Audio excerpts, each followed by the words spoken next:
ہوں، اچھا سر، ایک جو مزید اعتراض علماء کی طرف سے میں نے دیکھا ہے نا، ہوں، انٹرنیٹ کی ویب سائٹوں پہ بھی جو اعتراض ہے وہ مین یہ چیز ہے، وہ کہتے ہیں جی کہ اہل تشیع اثنا عشریوں کی بات ہو رہی ہے۔ ہوں، وہ کہتے ہیں جی مسئلہ یہ ہے کہ یہ حضرات یہ دعویٰ کرتے ہیں کہ ہم ختم نبوت کو مانتے ہیں۔ ہوں، اب جو مرزائی قادیانی فرقہ ہے وہ تو اعلانیہ کہتا ہے جی ختم نبوت کا وہ مطلب ہی نہیں ہے کہ آپ صلی اللہ علیہ وسلم آخری نبی ہے، بلکہ اس کے بعد نعوذ باللہ نبوت جاری ہے، بلکہ آپ صلی اللہ علیہ وسلم ہی نبیوں کو بنانے والے ہیں، نعوذ باللہ۔ مرزائیوں کا دیانیوں کا یہ موقف ہے۔ وہ کہتے ہیں جی اہل تشیع نے یہ مسئلہ بنایا ہوا ہے کہ یہ ایک طرف کہتے ہیں جی ہم ختم نبوت کے قائل ہیں، دوسری طرف یہ کہتے ہیں کہ ہمارے 12 افراد وہ ہیں جو نبیوں سے بھی افضل ہیں لیکن ان کو نبی نہیں کہتے، جبکہ کہتے ہیں نبیوں کی ساری کوالٹیاں بھی ان میں ہیں۔ تو وہ کہتے ہیں جی یہ کس چکر میں انہوں نے پھر یہ کیوں نہیں کہہ دیتے کہ یہ نعوذ باللہ 12 نبی ہیں یا 12 رسول ہیں یا رسولوں سے افضل رسول ہیں، ان کو امام کیوں کہتے ہیں؟ اچھی بات۔ یہ سوال آپ نے پہلے بھی کیا تھا، میں نے جواب دیا تھا اس کو۔ بہرحال اس کا جواب یہ ہے میرے عزیزوں کہ نبی کس کو، نبوت کس چیز کا نام ہے؟ اگر کسی شخص پہ ملائکہ آتا ہے، ملائکہ سے ملاقات ہوتی ہے، یہ نبوت اسی کا نام ہے۔ کسی شخص سے ملائکہ بات کرتا ہے، اللہ کی جانب سے اس کو وحی آتا ہے، کیا وہی نبی ہے؟ کسی شخص پہ شریعت آتا ہے، اس کو نبی کہیں گے ہم۔ نبوت کس چیز کو بولتے ہیں؟ ٹھیک ہے نا؟ یہ تو ہم مانتے ہیں کہ نبی جو ہے ایک پاکیزہ انسان ہوتا ہے، حلال زادہ ہوتا ہے، متقی پرہیزگار، وہ گناہ نہیں کرتا، یہ مانتے ہیں۔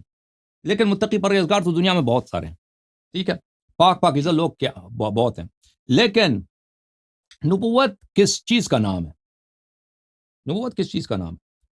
اگر ہم کہیں نبوت اس چیز کا نام ہے کہ ملائکہ سے کسی شخص سے بات کریں، یہ تو غیر انبیاء کے لیے ثابت ہے۔ عمران ابن حسین اسی امت میں سے ہیں، وہ صحابی ہیں، وہ بخاری میں روایت ہے کہ وہ ملائکہ ان کو سلام کرتے تھے، ملائکہ کا سلام کا جواب دیتے، ٹھیک ہے نا؟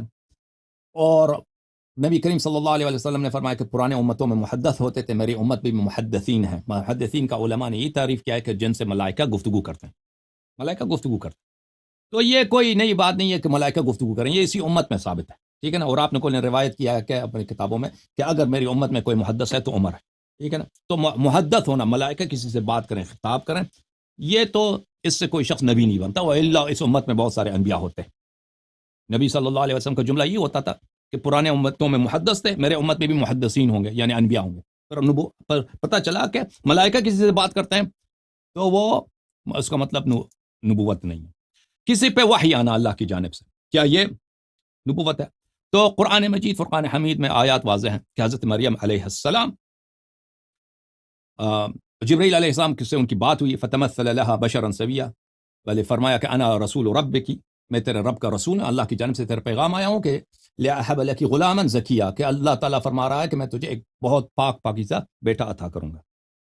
اور اس کے ساتھ جب مریم بالکل ولادت کے وقت، حضرت عیسیٰ علیہ السلام کے ولادت کے وقت بالکل اکیلی تھی، لوگ کہتے تھے کہ بھئی یہ غلط آدمی ہے، یہ غلط عورت ہے، اس نے یہ جو ہے کنواری لڑکی ہے اور اس کی جو ہے پریگننسی ہو گئی ہے، اس کے پیٹ میں بچہ ہے، تو اس نے یقیناً نستجیر باللہ نستجیر باللہ، اس نے کوئی بہت عظیم گناہ کیا ہوگا۔ تو آج تک یہودی جو ہیں حضرت مریم علیہ السلام کے متعلق غلط بات کرتے ہیں، حضرت عیسیٰ علیہ السلام کی بھی آج تک غلط بات کہتے ہیں۔ وہ جملے جو ہم اور آپ نہیں کہہ سکتے، وہ ان کو اسی طرح مانتے ہیں، کیونکہ حضرت عیسیٰ علیہ السلام یہودیوں میں پیدا ہوئے نا، بنی اسرائیل میں پیدا ہوئے، حضرت مریم علیہ السلام بھی بنی اسرائیل میں سے ہیں، تو ان پہ ایک بہت بڑا بہتان لگا۔ تو اس وقت جب ایک کنواری اور خاتون ہے، عابدہ زاہدہ اہل تقوی، شہر سے نکالا گیا، ان کو دور چلی گئی ہیں اور بچے کی ولادت ہو رہی ہے، تو بہت تنہائی کی حالت میں جبرائیل علیہ السلام آتے ہیں، قرآن مجید کے آیات ہیں، یہ تو میں حدیث کہانی یا کسی مولوی کی تقریر تو نہیں ہے۔ جبرائیل علیہ السلام نے ہم سے بات کیا اور کہا کہ میں اللہ کا رسول ہوں، اللہ کی جانب سے میں پیغام لے کے آیا ہوں، تم یہ کرو۔ تو پتہ چلا کہ اگر کوئی اور کسی شخص کی اللہ کی جانب سے کسی کو وحی آتا ہے، اس سے وہ نبی نہیں بنتی، کیونکہ مریم علیہ السلام نبی نہیں ہے، حضرت موسیٰ علیہ السلام کی والدہ ہیں، وَأَوْحَيْنَا إِلَىٰ أُمِّ مُوسَىٰ، ہم نے حضرت موسیٰ علیہ السلام کے والدہ کو وحی بھیجا کہ موسیٰ علیہ السلام کو صندوق میں رکھ دو، صندوق کو دریا میں چھوڑ دو، ٹھیک ہے نا؟ یہ اللہ نے وحی، تو وہ نبی نہیں تھی۔ تو پتہ یہ چلا کہ ملائکہ کسی سے بات کریں اس سے نبوت نہیں ہے،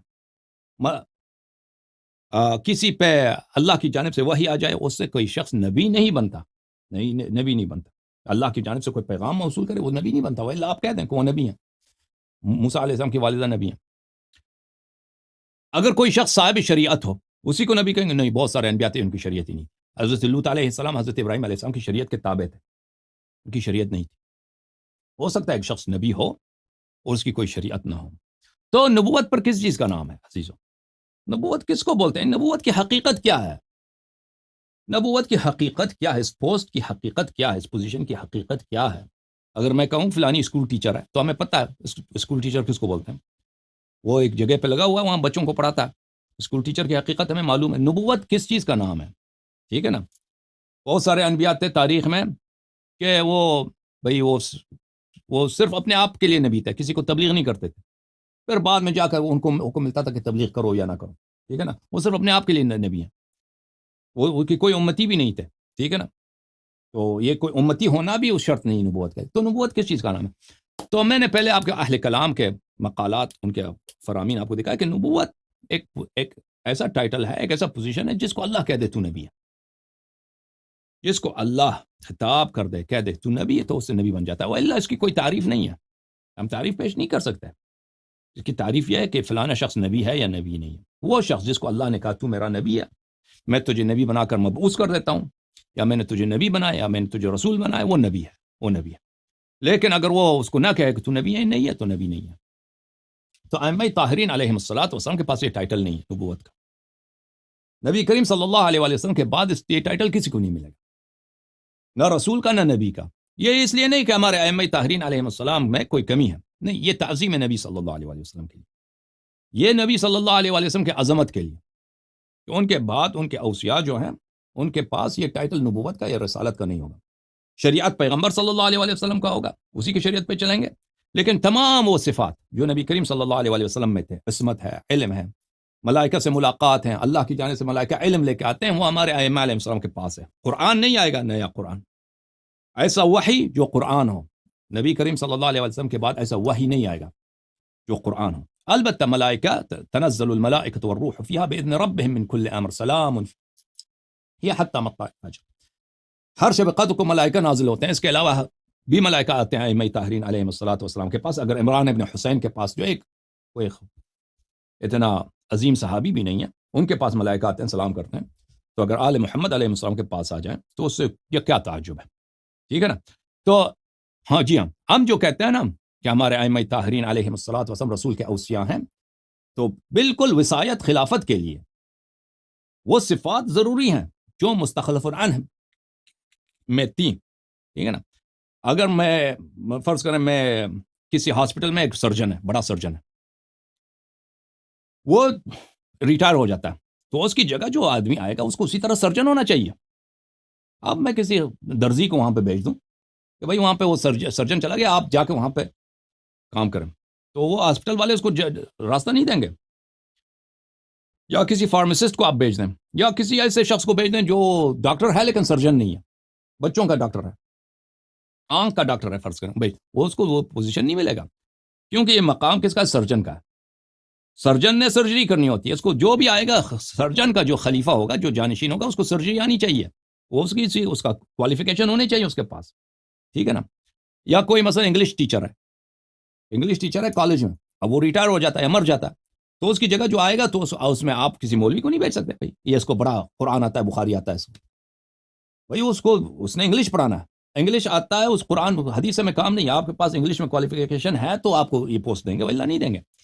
تو اسی طرح جب نبی کریم صلی اللہ علیہ وسلم دنیا سے چلے جاتے ہیں, ٹھیک ہے, ایک ٹائٹل ہے نبوت کا, قرآن آتا ہے, جبرائیل وحی لے کے آتا ہے قرآن کا, وہ ختم ہو گیا ہمیشہ کے لیے. شریعت لے کے آتا ہے, وہ ختم ہو گیا ہمیشہ کے, وہ اب نیا شریعت نہیں آئے گا, نہ قرآن مزید نہیں آئے گا. لیکن جو بقیہ کام چلانے ہیں پیغمبر صلی اللہ علیہ وسلم کے لیے, تو سارے وہ صفات ان کے جانشین میں ہونے چاہیے. یہ بدیہی بات ہے, یہ بہت بدیہی بات ہے. ایک درزی ہے, وہ آپ کے لیے کپڑے سلائی کرتا ہے, ٹھیک ہے نا. اب اگر وہ ریٹائر ہو جاتا ہے, وہ اپنی جگہ پہ کسی لوہار کو نہیں بٹھا سکتا. بھائی لوہار جو ہے درزی کا کام نہیں کر سکتا, اس کے لیے ہونا چاہیے کہ دوسرے درزی کو آنا پڑے گا. اسی طرح نبی کریم صلی اللہ علیہ وسلم دنیا سے جا رہے ہیں. نبی کریم صلی اللہ علیہ وسلم میں کیا صفات ہیں؟ وہ سب سے اشجاع ہیں, سب سے شجاع ترین شخص ہیں عالم میں, سب سے سخی ہیں, سب سے جواد ہیں, سب سے مہربان ہیں, سب سے زیادہ عالم ہیں, سب سے زیادہ عاقل ہیں, معصوم ہیں. نبی کریم صلی اللہ علیہ وسلم ہر سوال کا جواب آتا ہے ان کو. اگر ان کو پوچھیں کہ بھئی چوتھے آسمان میں کیا ہے, جنات کے کیا ہیں، دوسرے خلائق کا پوچھیں، وہ جواب دے دیتا ہے آپ کو. اگر آپ ان سے پوچھیں کہ بھئی نماز کے احکام کیا، وہ نہیں کہتا کہ مجھے نہیں آتا، میں اجتہاد کر کے وہ آپ کو بتا دوں گا، یہ میرا نظریہ یہ ہے. نظریہ نہیں بتائے گا آپ کو، وہ واقعاً اللہ کا حکم بتائے گا صلی اللہ علیہ وآلہ وسلم. ٹھیک ہے نا. تو وہ جب دنیا سے جا رہا ہے، ایسا قائد، ایسا رہنما، اس کا جو خلیفہ ہے اس میں وہ تمام صفات ہونی چاہیے جو نبی کریم صلی اللہ علیہ وآلہ وسلم میں ہے. وَإِلَّا ظلم ہے، وہ نہیں چلا سکتا، یہ بات ہی غلط ہے. مگر وہ صفات جو دلیل کے ساتھ ثابت ہے، جبرائیل وحی لے کے آ جائے وہ ختم ہو گیا، نیا شریعت وہ ختم ہو گیا. باقی سب وہ ان کی جانشین میں، ان کے خلیفے میں ہونی چاہیے. اور اسی لیے نبی کریم صلی اللہ علیہ وسلم کے جو اوصیاء ہیں وہ بقیہ انبیاء سے افضل ہیں، کیونکہ جس سیٹ پہ وہ بیٹھتے ہیں یہ سیٹ افضلیت کا مقام ہے. کیونکہ نبی صلی اللہ علیہ وسلم بقیہ انبیاء سے افضل ہیں، اس سیٹ پہ جو بیٹھے گا وہ بھی بقیہ انبیاء سے افضل ہوگا. جی جناب.